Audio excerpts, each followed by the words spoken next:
Sarah, life is so much better when you stop watching the news. Bingo. I just did a podcast that's coming out this week with Johnny B. Truant, who's an author.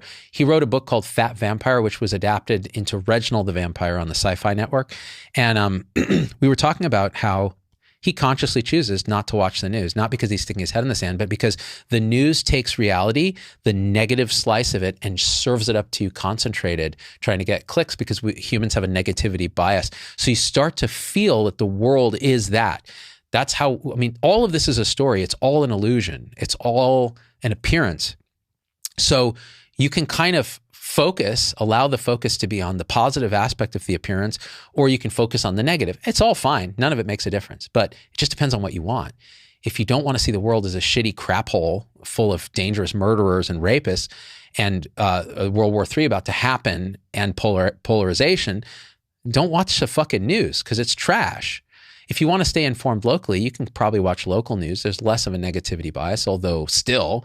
And you want a real negativity bias, get on a social media platform like Nextdoor and see what that shit's like. Like, you're only going to see dogs pooping in lawns, people speeding through intersections, some conflict, and it's bringing it hyper local. I don't know. Like, I find there's some helpful things when there's an emergency. Nextdoor is very helpful. If you need to, find your cat, it's very helpful. If you don't mind people berating you for letting your cat get lost. But in general, it brings out the worst aspects of the story, because that's what these platforms do. They weaponize our negativity bias and the generation of outrage porn, which really encourages clicks.